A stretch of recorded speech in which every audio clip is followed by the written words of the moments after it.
Good morning student. अज असी करांगे lesson number 5। साडे लैसन का नाम है बार्बर ट्रेड यूनियन। तो बेटा अं इहदा सार कर लिया ही, तुहानूं पंजाबी विच मैं समझा दिता ही कि जो भी स्टोरी हैगी है इहदी, ते आई होप कि तुहानूं अच्छी तरह समझ आ गया होएगा। तो हुण इहदे छोटे क्वेश्चन आंसर करांगे। तो साडा पहला क्वेश्चन है, what was the age different between Chandu and the narrator. ਇਹਦਾ मतलब है कि कहानीकार ते जिहड़ा चंदू ही ਉਹਦੀ एज विचला जिहड़ा है कि डिफरेंस किन्ना के अंतर ही। साडा आंसर है it was a different of 6 month. Chandu was senior to the narrator. मतलब उन्हां दी जिहड़ी एज ही वो 6 महीने का फर्क ही, ते जिहड़ा चंदू ही ना वो नरेटर तो सीनियर ही, 6 महीने नरेटर तो वड्डा ही। नैक्सट हैगा, why did the narrator consider Chandu the embodiment of perfection for him. मतलब जिहड़ा नरेटर है चंदू ने इन्ना परफेक्ट क्यों समझदा ही, मतलब हर गुण में निपुण क्यों समझदा ही। तो साडा आंसर है he considered him the embodiment of perfection because he could make the fly paper kite of complicated design and balance which the narrator could not do.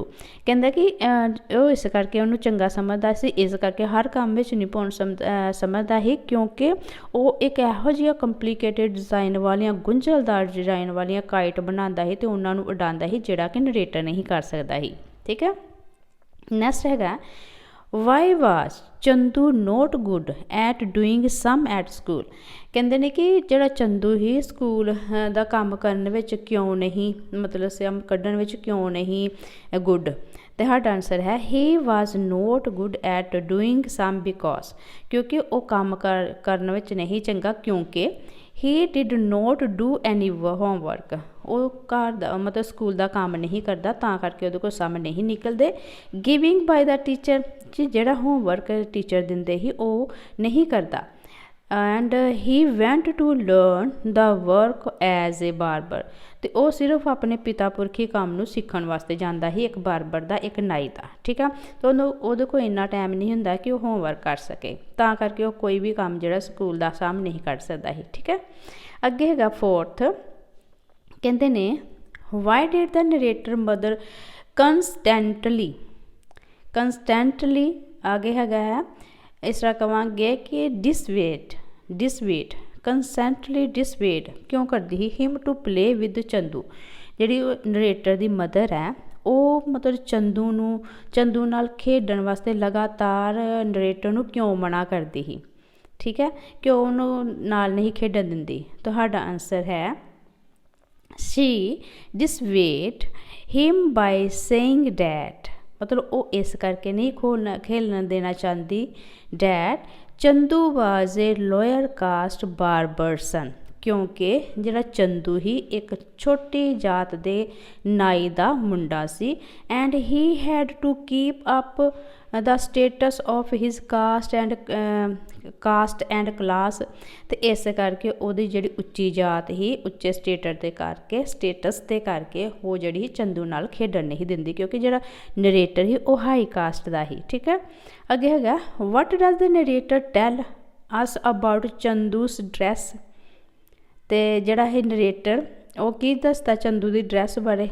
तो मतलब नरेटर के अनुसार चंदू की ड्रैस जे किस तरह की ही। साडा आंसर है चंदू वोर ए खाकी शर्ट, चंदू खाकी शर्ट पहनदा ही, ब्लैक वेलवेट वैस्ट कोट, तो ब्लैक वैस्ट कोट ही विद मैनी बटन, उसदे नाल बहुत ज़्यादा बटन लगे हुए ही, and a round felt cap, तो गोल जिहड़ी ही कैप ही। ठीक है। अगे 6 हैगा, what did Chandu tell the narrator about Kalan खा अपीयरेंस हुंदा मतलब दिखावट, ओहदी दिख मतलब ओहदी पर्सनैलिटी किस तरह की ही। तो चंदू जिहड़ा वै कालन खां दी पर्सनैलिटी बारे नरेटर नूं की कहंदा है। तो साडा आंसर है he was a young man with parted hair. कहते कि वो एक नौजवान मुंडा ही जिदा के जंग आदमी है, जिदा के मतलब हेयर कटिंग हुई ही, ड्रैस इन स्टार्च शर्ट, तो उन्हें स्टार्च की हुई शर्ट पाई ही, and ivory collar and blow tie. तो जिहड़ा आइवरी कॉलर है तो नाले एक टाई बन्नी हुई सी, मतलब कॉलर हुंदा ना जिहड़े तिखे जे हुंदे ने कॉलर, मतलब पाया हुंदा वै उहदे विच जिस तरह टिकन टाइप, तो वो ही and a black coat and strip trouser and a wonderful rubber overcoat। ਤੇ ਉਹਦਾ ਟਰੋਜ਼ਰ ਪਾਇਆ ਹੋਇਆ ਧਾਰੀਦਾਰ ਤੇ ਇਹ ਵੰਡਰਫੁਲ ਰਬੜ ਦਾ ਜਿਹੜਾ ਇਹ ਓਵਰਕੋਟ ਪਾਇਆ ਹੋਇਆ ਹੈ।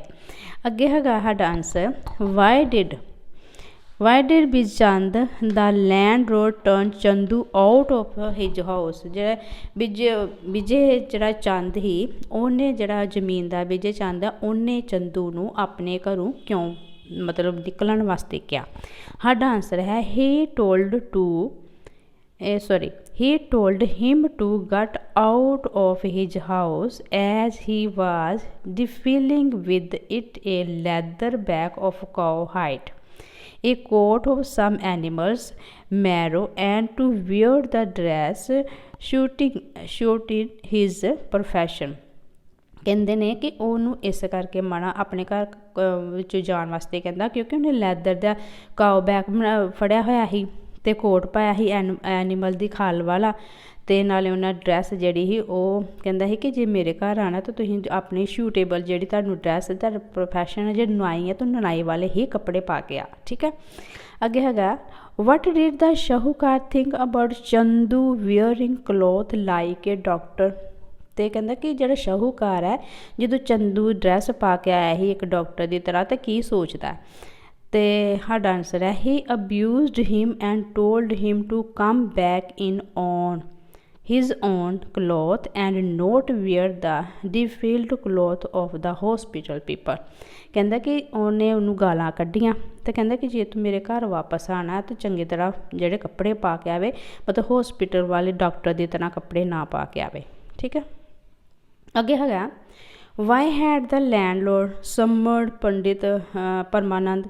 ਅਤੇ ਜਿਹੜਾ ਲੈਂਡਲੋਰਡ ਸੀ ਉਹਨੇ ਕਿਉਂ ਬੁਲਾਇਆ ਪੰਡਿਤ ਪਰਮਾਨੰਦ ਨੂੰ। ਸੰਮਣ ਇੱਕ ਤਾਂ ਸੰਮਣ ਨੂੰ ਹੁੰਦਾ ਹੈ ਜਿਹੜਾ ਪੁਲਿਸ ਵੱਲੋਂ ਭੇਜੇ ਜਾਂਦੇ ਕਚਹਿਰੀ ਵਿੱਚ ਕੋਈ ਆਪਣਾ ਕੋਈ ਕੇਸ ਚੱਲਦਾ ਹੁੰਦਾ ਅਤੇ ਉਹਦੇ ਵਾਸਤੇ ਸੰਮਣ ਭੇਜੇ ਜਾਂਦੇ ਨੇ। ਇੱਕ ਸੰਮਣ ਹੁੰਦਾ ਬੁਲਾਉਣਾ। ਠੀਕ ਆ। ਅਤੇ ਇਹਦੇ ਵਿੱਚ ਸਾਡੇ ਇਹ ਸੈਂਸ ਬਣਦੇ ਹੈ ਕਿ ਜਿਹੜਾ ਲੈਂਡਲੋਰਡ ਹੈ ਉਹਨੇ ਕਿਉਂ ਬੁਲਾਇਆ ਸੀ ਪੰਡਿਤ ਪਰਮਾਨੰਦ ਨੂੰ ਆਪਣੇ ਘਰ। ਅਤੇ ਸਾਡਾ ਆਨਸਰ ਹੈ he had been called by the landlord to discuss the unholy emergency in the which Chandu had landed by wearing English shoes and a doctor's shirt। ਕਹਿੰਦੇ ਨੇ ਕਿ ਜਿਹੜਾ ਲੈਂਡਲੋਰਡ ਹੈ ਉਹਨੇ ਪੰਡਿਤ ਪਰਮਾਨੰਦ ਨੂੰ ਇਸ ਕਰਕੇ ਬੁਲਾਇਆ ਸੀ ਕਿ ਜਿਹੜੀ ਅਚਾਨਕ ਉਹਨਾਂ ਨੇ ਅਪਵਿੱਤਰ ਕਰ ਦਿੱਤਾ ਸੀ ਚੰਦੂ ਨੇ ਉਹਦਾ ਘਰ ਐਮਰਜੈਂਸੀ ਵਿੱਚ ਜਦੋਂ ਆ ਗਿਆ ਤਾਂ ਇੱਕਦਮ ਐਮਰਜੈਂਸੀ ਪੈ ਗਈ ਕਿ ਉਹਦਾ ਘਰ ਜਿਹੜਾ ਪਵਿੱਤਰ ਹੋ ਗਿਆ ਅਪਵਿੱਤਰ ਹੋ ਗਿਆ। ਤਾਂ ਉਹਨੇ ਇਸ ਕਰਕੇ ਬੁਲਾਇਆ ਸੀ ਕਿ ਚੰਦੂ ਜਿਹੜਾ ਸਾਡੇ ਘਰ ਜਿਹੜਾ ਇਹੋ ਜਿਹੇ ਗੰਦੇ ਕੱਪੜੇ ਪਾ ਕੇ ਆਇਆ ਅਤੇ ਨਾਲੇ ਇੰਗਲਿਸ਼ ਸ਼ੂਜ਼ ਪਾ ਗਿਆ ਅਤੇ ਨਾਲੇ ਡਾਕਟਰ ਦੀ ਡਰੈਸ ਪਾ ਕੇ ਆਇਆ ਕਿਉਂਕਿ ਜਿਹੜਾ ਲੈਂਡਲੋਰਡ ਸਮਝਦਾ ਕਿ ਇਹਦੇ ਨਾਲ ਮੇਰਾ ਘਰ ਜਿਹੜਾ ਅਪਵਿੱਤਰ ਹੋ ਗਿਆ। ਠੀਕ ਹੈ। ਅੱਗੇ ਹੈਗਾ 10 ਵਟ ਟਾਈਪ ਆਫ ਵੂਮੈਨ ਵਾਜ ਚੰਦੂਸ ਮਦਰ। ਕਹਿੰਦੇ ਕਿ ਜਿਹੜੀ ਚੰਦੂ ਦੀ ਮਾਂ ਸੀ ਉਹ ਕਿਸ ਟਾਈਪ ਦੀ ਮਤਲਬ ਔਰਤ ਸੀ ਕਿਸ ਤਰ੍ਹਾਂ ਦੀ ਮਦਰ ਸੀ। ਅਤੇ ਸਾਡਾ ਆਨਸਰ ਹੈ he was an ill tempered woman from low caste and now that the reality about upper caste people. ਕਹਿੰਦੇ ਕਿ ਜਿਹੜੀ ਚੰਦੂ ਦੀ ਮਾਂ ਸੀ ਉਹ ਮਤਲਬ ਇੱਕ ਲੋ ਕਾਸਟ ਦੀ ਵੂਮੈਨ ਹੈ ਅਤੇ ਉਹ ਜਿਹੜੀ ਸੀ ਉੱਪਰ ਕਲਾਸ ਦੇ ਲੋਕਾਂ ਦੇ ਬਾਰੇ ਉਹਨੂੰ ਕੋਈ ਉਹ ਨਹੀਂ ਹੈ ਰਿਐਲਿਟੀ ਨਹੀਂ ਜਾਣਦੀ ਉਹਨਾਂ ਦੀ। ਠੀਕ ਹੈ। ਅੱਗੇ ਹੈਗਾ ਸਾਡਾ how did Chandu mother treat the narrator. Treat ਮਤਲਬ ਹੁੰਦਾ ਕਿ ਉਹਦਾ ਬਿਹੇਵੀਅਰ ਕਿਸ ਤਰ੍ਹਾਂ ਦਾ ਸੀ। ਕਹਿੰਦੇ ਕਿ ਚੰਦੂ ਦੀ ਮਾਂ ਨੇ ਨਰੇਟਰ ਦੇ ਨਾਲ ਕਿਸ ਤਰ੍ਹਾਂ ਦਾ ਵਿਹਾਰ ਕੀਤਾ। ਸਾਡਾ ਆਨਸਰ ਹੈ she was very kind to the narrator through she spoke to him in a joking manner. ਕਹਿੰਦੇ ਕਿ ਜਿਹੜੇ ਉਹਨੇ ਬਹੁਤ ਅੱਛਾ ਜਿਹੜਾ ਸੀ ਕਾਇੰਡ ਨੇਚਰ ਮਤਲਬ ਬਹੁਤ ਅੱਛਾ ਵਿਵਹਾਰ ਕੀਤਾ ਜਦ ਕਿ ਜਿਹੜਾ ਨਰੇਟਰ ਸੀ ਉਹਦੇ ਨਾਲ ਬੜੇ ਅੱਛੇ ਮਜ਼ਾਕ ਨਾਲ ਵੀ ਬੋਲਦਾ ਵਾ ਅਤੇ ਉਹਨੇ ਨਰੇਟਰ ਨੇ ਉਹਦੀ ਨੇ ਚੰਦੂ ਦੀ ਮੰਮੀ ਨੇ ਬਹੁਤ ਅੱਛਾ ਵਿਵਹਾਰ ਕੀਤਾ ਮਤਲਬ ਹਾਸੇ ਮਜ਼ਾਕ ਵਾਲਾ। ਠੀਕ ਹੈ। ਮਤਲਬ ਟੁੱਟ ਕੇ ਨਹੀਂ ਪਈ ਇੱਕਦਮ ਉਹਦੇ ਨਾਲ ਗੁੱਸੇ ਨਾਲ ਨਹੀਂ ਬੋਲੀ। ਅੱਗੇ ਹੈਗਾ why did Chandu decide go to on strike. ਅਤੇ ਕਹਿੰਦੇ ਚੰਦੂ ਨੇ ਕਿਉਂ ਡਿਸਾਈਡ ਕੀਤਾ ਕਿ ਸਟਰਾਈਕ ਕੀਤੀ ਜਾਏ। ਸਾਡਾ ਆਨਸਰ ਹੈ he decided to go on strike by stopping to shave the upper caste people as they had to been abusing him. ਕਿਉਂਕਿ ਕਹਿੰਦੇ ਉਹਨੇ ਟਰਾਈ ਕਰਨਾ ਇਸ ਕਰਕੇ ਡਿਸਾਈਡ ਕੀਤਾ ਕਿਉਂਕਿ ਜਿਹੜੇ ਅਪਰ ਕਾਸਟ ਦੇ ਲੋਕ ਹੀ ਉਹਨੂੰ ਸੇਵਿੰਗ ਕਰਾਉਂਦੇ ਸੀ ਅਤੇ ਨਾਲੇ ਉਹਨੂੰ ਗਾਲਾਂ ਕੱਢਦੇ ਸੀ। ਠੀਕ ਹੈ, ਗਾਲਾਂ ਕੀਤੀਆਂ ਸੀ ਨਾ ਉਹਨੇ ਲੈਂਡਲੋਰਡ 'ਤੇ। ਅੱਗੇ ਹੈ why did Chandu decide to buy a bicycle. ਅਤੇ ਕਹਿੰਦੇ ਹੁਣ ਚੰਦੂ ਨੇ ਜਿਹੜਾ ਹੀ ਬਾਈਸਾਈਕਲ ਲੈਣਾ ਕਿਉਂ ਡਿਸਾਈਡ ਕੀਤਾ। ਸਾਡਾ ਆਨਸਰ ਹੈ he decided to buy a bicycle in order to save people and give them a haircut and earn money after stopping to do the haircut of the upper caste people।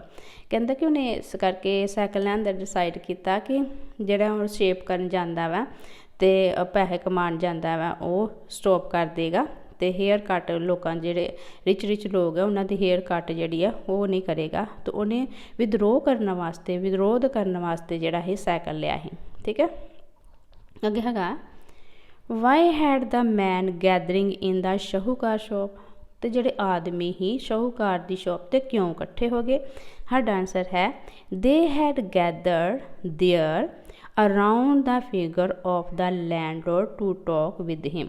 ਮਤਲਬ ਉਹਨੂੰ ਸੁਣਨ ਵਾਸਤੇ ਜਿਹੜੇ ਉਹਦੀ ਸ਼ਾਹੂਕਾਰ ਦੀ ਦੁਕਾਨ 'ਤੇ ਇਕੱਠੇ ਹੋ ਗਏ ਕਿਉਂਕਿ ਸ਼ਾਹੂਕਾਰ ਦੇ ਘਰ ਜਿਹੜਾ ਸੀ ਚੰਦੂ ਜਿਹੜੇ ਡਾਕਟਰ ਦੀ ਡਰੈਸ ਪਾ ਕੇ ਆ ਗਿਆ ਸੀ। ਠੀਕ ਹੈ, ਅੱਗੇ ਹੈ how did the shahukar look without being trimming by the barber. ਅਤੇ ਕਹਿੰਦੇ ਸ਼ਾਹੂਕਾਰ ਜਿਹੜਾ ਵਿਦਆਊਟ ਟ੍ਰਿਮਿੰਗ ਜਿਹੜਾ ਹੈ ਬਾਰਬਰ ਤੋਂ ਮਤਲਬ ਹੇਅਰ ਟ੍ਰਿਮਿੰਗ ਕਰਵਾਉਣ ਤੋਂ ਬਿਨਾਂ ਕਿਸ ਤਰ੍ਹਾਂ ਲੱਗਦਾ ਸੀ, ਮਤਲਬ ਕਿਸ ਤਰ੍ਹਾਂ ਦਾ ਉਹਦਾ ਸਟਾਈਲ ਸੀ।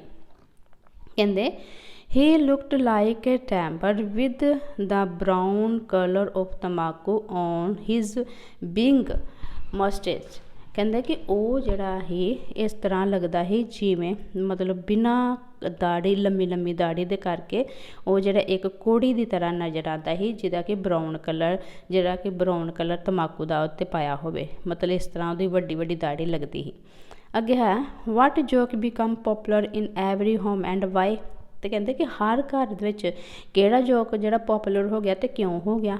ਸਾਡਾ ਆਨਸਰ ਹੈ joke about the unclean breed of the elder and the landlord young wife trending to run away with somebody because of his shapy appearance become popular।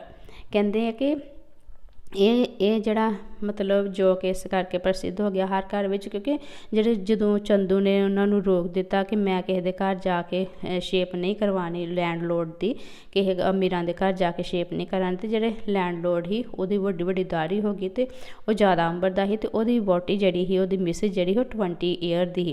ਅਤੇ ਉਹ ਕਹਿੰਦੀ ਕਿ ਜੇ ਤੂੰ ਆਪਣੀ ਸ਼ੇਪ ਨਾ ਕਰਾਈ ਤਾਂ ਮੈਂ ਤਾਂ ਕਿਸੇ ਹੋਰ ਨਾ ਭੱਜ ਜਾਵਾਂਗੀ ਕਿਉਂਕਿ ਜੇ ਤੂੰ ਸ਼ੇਪ ਕਰਾਉਂਦਾ ਫਿਰ ਥੋੜ੍ਹਾ ਬਹੁਤਾ ਚੰਗਾ ਲੱਗਦਾ, ਅਦਰਵਾਈਜ਼ ਤੂੰ ਚੰਗਾ ਨਹੀਂ ਲੱਗਦਾ ਅਤੇ ਮੈਂ ਜਿਹੜਾ ਘਰ ਮਤਲਬ ਭੱਜ ਜਾਵਾਂਗੀ, ਮੈਂ ਇੱਥੇ ਨਹੀਂ ਰਵਾਂਗੀ। ਠੀਕ ਹੈ, ਅਤੇ ਅੱਗੇ ਨੈਕਸਟ ਹੈਗਾ ਸਾਡਾ ਨੈਕਸਟ ਕੁਐਸਚਨ ਹੈ ਵਟ ਵਾਜ਼ ਦਾ lesson what was the lesson of the remover that the narrator's wife had written to the away with someone else। ਕਹਿੰਦੇ ਨੇ ਕਿ ਉਹਨਾਂ ਨੇ ਕਿਉਂ ਕਿਹਾ ਬਦਲਾ ਮਤਲਬ ਕਿਉਂ ਉਹਨਾਂ ਨੂੰ ਧਮਕੀ ਦਿੱਤੀ ਸੀ। ਥ੍ਰੈਂਡਡ ਮਤਲਬ ਹੁੰਦਾ ਧਮਕੀ ਦੇਣਾ। ਠੀਕ ਹੈ, ਅੱਗੇ ਹੈਗਾ she threatened to do so because being 20 year younger than her husband. ਜੇ ਮੈਂ ਪਹਿਲਾਂ ਵੀ ਗੱਲ ਤੁਹਾਨੂੰ ਦੱਸਦੀ ਹੈ she had tolerated him as long as he kept in trim, but now his uncleanness breed was disgusting to her। ਕਹਿੰਦੇ ਕਿ ਉਹ ਉਹਦੇ ਨਾਲ ਤਦ ਤੱਕ ਰਹਿੰਦੀ ਸੀ ਜਦੋਂ ਤੱਕ ਉਹਦਾ ਕਲੀਨ ਹੈਗਾ ਸੀ, ਬਟ ਹੁਣ ਉਹਦੀ ਜਿਹੜੀ ਲੰਮੀ ਵਧੀ ਹੋਈ ਦਾੜੀ ਬੜੀ ਡਿਸਕਸਿੰਗ ਬੜੀ ਗੰਦੀ ਲੱਗਦੀ ਹੈ। ਠੀਕ ਹੈ, ਅੱਗੇ ਹੈਗਾ 18 ਕੁਐਸਚਨ ਹੈਗਾ what did the village elder threaten Chandu. ਕਹਿੰਦੇ ਨੇ ਕਿ ਜਿਹੜੇ ਵਿਲੇਜ ਹੈ ਥ੍ਰੈਟਨ ਕਿਉਂ ਕਰਦੇ ਨੇ, ਧਮਕੀ ਕਿਉਂ ਦਿੰਦੇ ਨੇ ਚੰਦੂ ਨੂੰ, ਕਿਹੜੀ ਦਿੰਦੇ ਨੇ, ਕਿਹੜੀ ਮਤਲਬ ਗੱਲ ਤੋਂ ਉਹਨੂੰ ਧਮਕਾਉਂਦੇ ਨੇ। ਹੈਗਾ they threatened to have him sent to prison for his option and order his mother to force him to obey him. कहता कि जे उन्हें साडियां जड़ियां कहना ना मन्निया तो असीं उन्हें जेल भेज देंगे। तो अब उहदी मामी नूं जिहड़ी मदर हुंदी है चंदू उन्होंने भी फोर्स किया कि उन्होंने कहा कि वह साडी गल मने। ठीक है, अगे हैगा name the union that give birth to many other active trade union in the town. तो किहड़ियां जड़ियां ही टाउन जड़ियां हैगियां ही यूनियन खोलियां गईयां उन्हां दा नाम दसना है। तो साडा हैगा the name was Rajkot district barber brothers hair dressing and shaving saloon. तो यह 2 यूनियन खोलियां गईयां जिहड़े चंदू ने खोलियां सी, यह 2 यूनियन खोलियां गईयां। ठीक है बेटा, इस तरह साढ़े शॉर्ट क्वेश्चन हो गए है। तो आई होप कि तुहानू पूरी तरह समझ आ गया हो गया। तो नैक्सट वीडियो में असीं इहदे लॉन्ग क्वेश्चन करांगे। तद तक तुसीं ध्यान नाल पढ़ो। Take care.